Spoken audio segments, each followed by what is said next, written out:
Oke. Bismillahirrahmanirrahim. Assalamualaikum warahmatullahi wabarakatuh.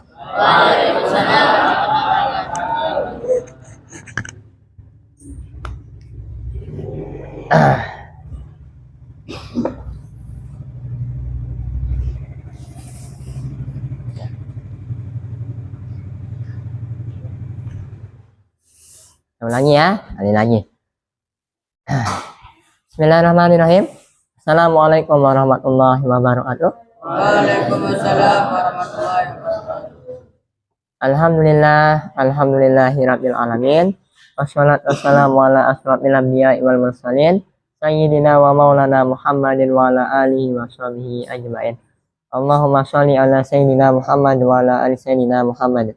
Rabbi shrah li sadri wa yassir li amri wahlul 'uqdatam min lisani yafqahu qawli, amma ba'd. Apa ini?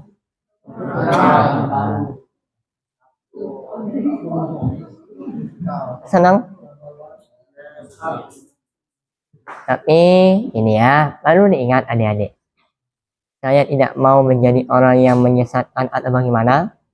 Tapi kita tahu konteks daripada Al-Quran itu adalah dibaca. Jadi kalau bahasa orang tua mau ke mondok, nenek yang berdua Al-Quran baru laku jadi pajangan doang. Dek tua bukanya, dek tua bacanya. Alhamdulillah sudah diberikan Al-Quran, disediakan Al-Quran yang baru. Ayo kita pergunakan dengan baik. Baca, jangan dicoret, jangan dirobek, buka pelan-pelan. Tuh, ya.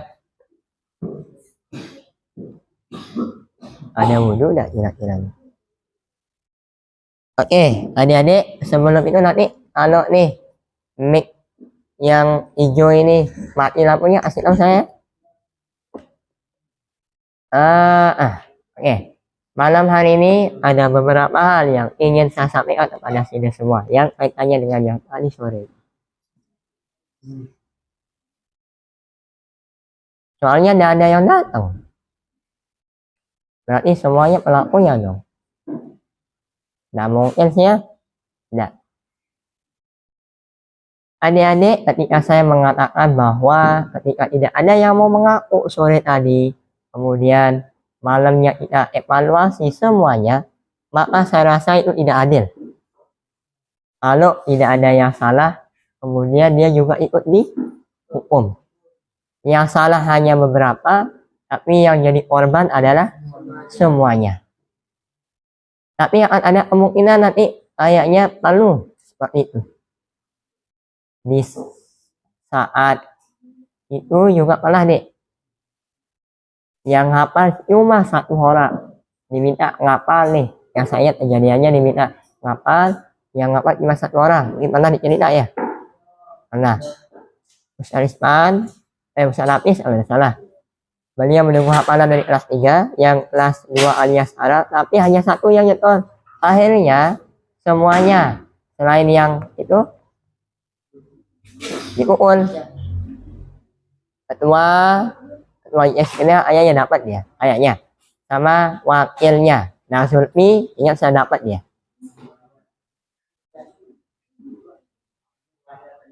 Ya, Wali Mujahidin, karena memang itu dia dijuluki kutu buku apa?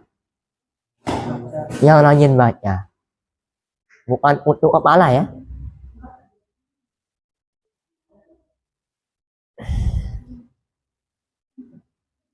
Itu tadi yang pertama. Saya berusaha menjadi seseorang yang kalau mengambil keputusan itu mikir betul. Betul enggak kira-kira kalau saya ambil keputusan ini?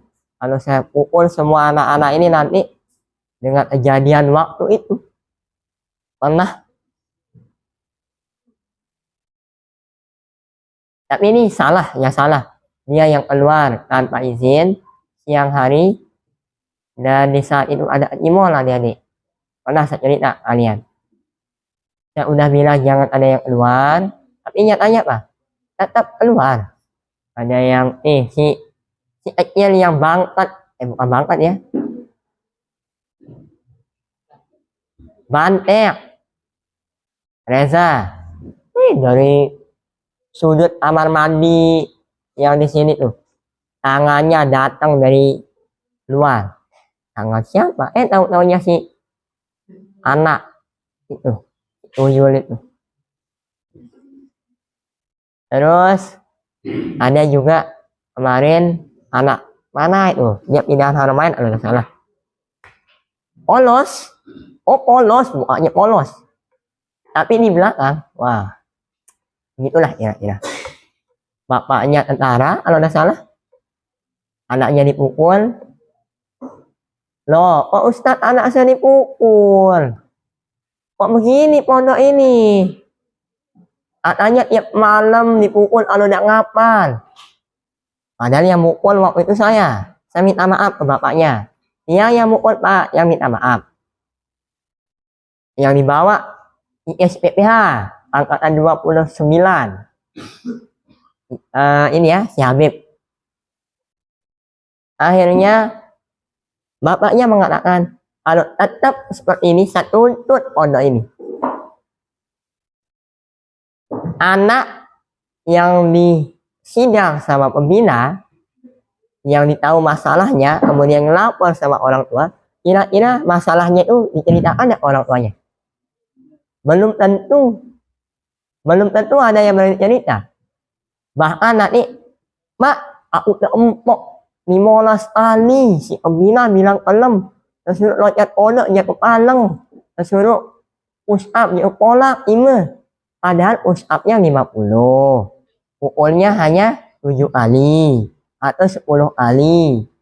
Terus loncat pondoknya kalinya 40 kali. Dan mikir di sana, yang salah siapa? Jangan terlalu mengompori orang tua, nanti membuat orang tua benci sama pondok. Padahal yang salah siapa? Kita. Ini ya yang kelas 1 ya. Kebiasaan ini harus dihilangkan dari sejak ini, dari sekarang. Tujuannya supaya kita jadi anak yang lebih baik.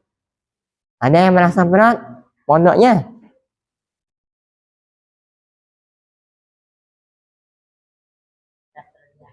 Berat kalau di? Berat kalau di?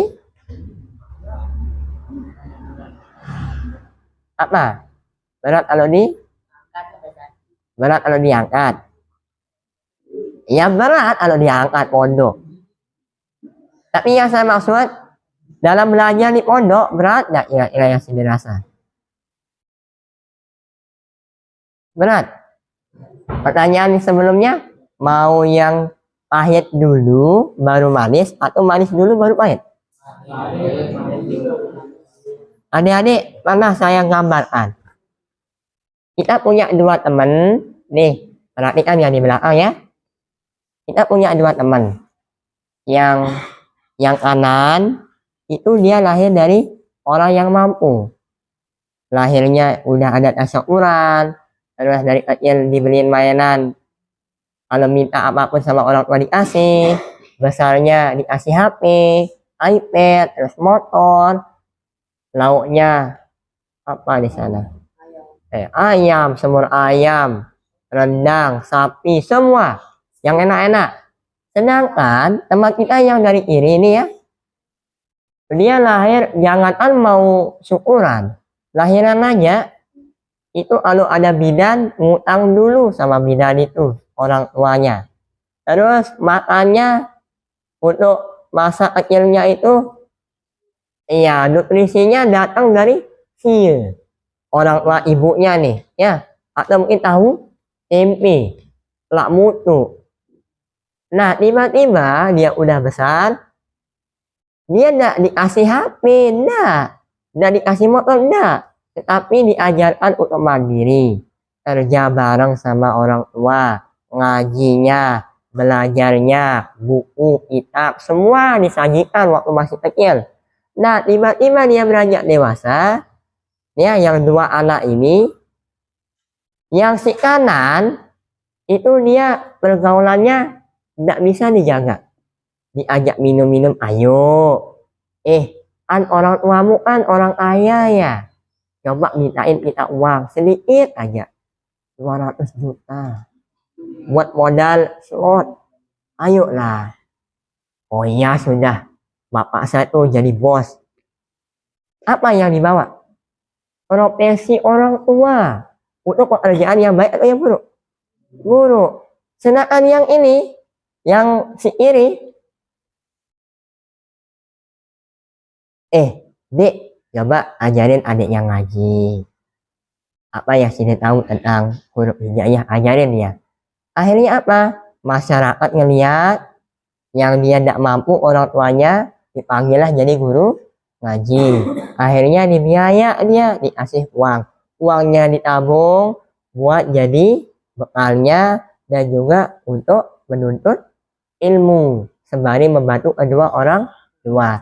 Tiba-tiba ya, yang kanan, maaf ya, yang jeleknya saya umpamakan yang kanan ya. Yang kanan tiba-tiba di satu hari ditimpa musibah. Perusahaan orang tuanya hancur. Gempa bumi ini di daerahnya ya. Sedangkan yang iri ini aman-aman aja. Gempa bumi, rumah hancur, fasilitas semuanya rusak, tidak ada yang tersisa. Tiba-tiba apa? Dia mengatakan bahwa maaf, aku hidupku paling sengsara. Dia mengatakan bahwa ini itu, dia yang nyumpah lah, dia yang ngolok orang tua di sana. Ya, yang salah kira-kira di posisi ini siapa? Apakah anak atau orang tua? Dua-duanya.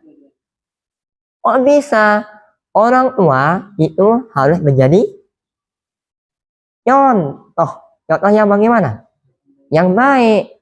Ketika kita jadi orang tua nanti, anak mau minta apa, didik tetap bilang jadi. Kita yang sekarang didik, kita yang sekarang yang jadi anak, kita belajar dari orang tua kita. Ibu, boleh tidak dibeliin HP? Tidak boleh. Kenapa tidak boleh? Ada alasan.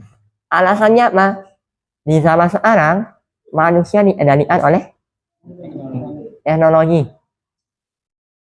Yang kemarin, maaf nih ya, ada yang nikahnya itu usia SMP. Apa-apa nih serba viral. Iya enggak? Yang orang jatuh, atau mungkin dia yang jatuh. Aduh, kok hidup sedih. Terus, guys, jatuh dari motor. Sempat-sempatnya dia yang jatuh, yang dia kecelakaan, harus FYP dulu di Facebook supaya dapat ini. Ada yang rela tuh demi uang sampai menghilangkan kehormatan suami bagi yang jadi istri. Yang jadi orang tua, anaknya disiksa. Ada itu. Yang sekarang ini nih, HP nih. Maka kembalinya kita sekarang. Kita di pondok kan. Kira-kira ada enggak tujuan positifnya? Ada enggak? Ada. Satu, yang tadi itu. Kita belajar dari pahit dulu. Supaya kalau kita nerima manis itu enak. Didik manis doang. Didik HP doang bilang jalur. Solong-solong HP dinara, IP dinara, motor dinara. Kemudian ngentah mau berhenti jadi anaknya, mau keluar dari kakak. Jangan seperti itu. Itu ya. Kemudian berikutnya adik-adik, yang tadi sore lagi untuk kehilangan itu usahakan saling ini ya, amankan satu sama lain. Kalau ada yang tahu yang ngambil punya teman, coba kasih tahu pembina ya. Kira-kira kalau untuk kehilangan ini bisa hilang nggak masalah ini? Bisa. Kembali ke konsep bagaimana cara kita membawa diri masing. Pondok ya. Kita jadi santri, pimpinannya tuan guru. Cocok nggak kira-kira saya ngambil punya teman tanpa izin? Lebih-lebih ini uang loh. Uang teman yang dikasih sama orang tuanya, yang dijatahin sebulan, dia dijenguknya 1 kali dalam sebulan. Punya hati enggak saya kalau saya ambil uang teman saya yang dijenguk 1 kali sebulan ini? Punya hati tidak saya kalau saya ambil barang teman saya yang dijenguk 1 kali setahun ini? Saya bisa pulang tiap hari, dijenguk tiap hari, enak. Nah, teman saya ini bagaimana dia kondisinya? Paham, Dek? Kalau di sekolah luar saya tidak tahu bagaimana ya yang diajarkan. Kalau di sekolah luar yang jadi sorotan saya ketika penamatannya, tidak sedikit anak-anak yang kalau lulusan sekolah luar selain pondok, tahu ya bagaimana? Ngebut di jalanan, teriak-teriakan, bajunya dicoret, yang dengan tulisan beragam, yang seharusnya yang namanya jadi murid itu pasti dicontohkan yang baik-baik sama guru. Tidak pernah gurunya mengajarkan bahwa kita coret-coret baju, ngebut-ngebut di jalan raya. Bukan itu yang diajarkan. Tapi guru mengajarkan bahwa satu, tetap rajin belajar. Yang kedua, hargai setiap keringat yang diberikan sama orang tua. Orang tua itu tidak mudah dalam mencari uang, maka kita usahakan apa yang diberikan oleh kedua orang tua kita jaga dengan baik. Jangan kita sia-siakan, jangan kita buang, dan jangan kita sepelekan. Iya Pak, ada tangkong lagi di Mayu, syukur. Kunci supaya hidup ini enak bagaimana, Dek? Bersyukur. Sesakit apapun hidup, tetap bersyukur. Alhamdulillah, apapun masalah yang kita lalui pasti bisa dilalui. Tapi ini ya, gimana kalau kita dikasih banyak harta? Cukup nggak kira-kira kalau ada rasa syukur? Nggak cukup. Gunung Rinjani aja, kalau ada yang dikasih, misalkan kita sebut si Fulan, dikasih Gunung Rinjani, di sana dia tidak ada rasa syukur. Cukup nggak kira-kira Gunung Rinjani itu yang diibaratkan seperti bongkahan emas? Nggak cukup.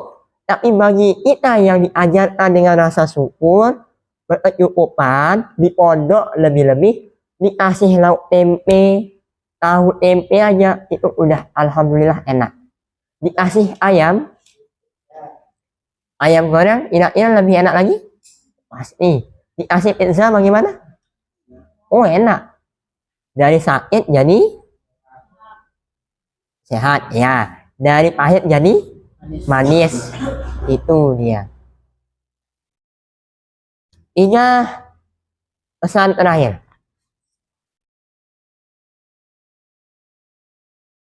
Ujian ya. Tahu yang jadi permasalahan di ujian ini apa yang mau saya bilang? Ya itu ya. Kalian udah baca itu. Matematika.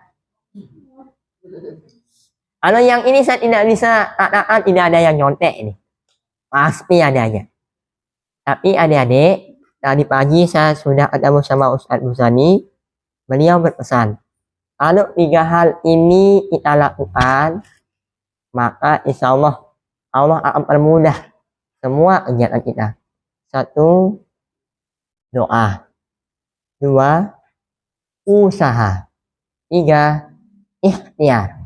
Kita udah doa, kita kemudian berusaha. Udah berusaha, kita ikhtiar. Kita serahkan semuanya kepada Allah. Kalau udah berusaha, baik gurunya, itu nanti Allah yang tentukan. Saya udah belajar malam hari ini. Saya udah berpikir keras untuk matematika yang hari Jumat. Disuguhkan pertanyaan, ini soalnya, kemudian tidak bisa jawab, tapi sudah belajar, kemudian berusaha untuk jawab soal, itu hasilnya kita serahkan kepada Allah. Kalaupun tidak belajar, usahalah deh. Ya. Bagaimana dengan hasil? Yang dapat ranking 1 itu, yang dapat ranking 2, yang dapat ranking 3, ternyata dia hasil nyontek. Izin. Adik mau izin? Oh izin. Yang dapat ranking 1, 2, 3, dia hasil nyontek. Kemudian yang dapat ranking itu 75, 80. Kira-kira yang lebih baik yang mana? Yang nyontek atau yang nak nyontek? Yang nak nyontek. Karena dia berusaha sendiri. Berusaha untuk dia jawab. Yang dapat ranking 1, lihat Google. Kira-kira yang kerja di sana siapa nih? Google. Bukan otak kita. Yang dapat ranking 2, yang main HP. Coba 1 tambah 1 berapa?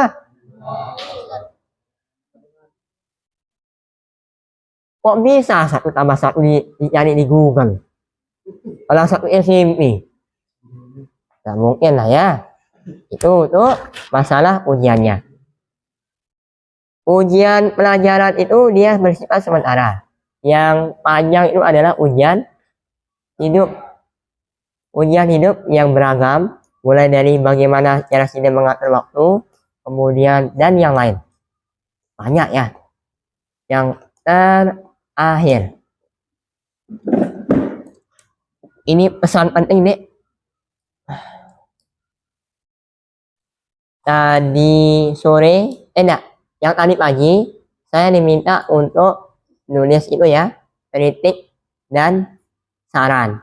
Saya nulis ya, permohonan maaf Anda sudah menyinggung perasaan ibu, Anda sudah pernah berbuat salah.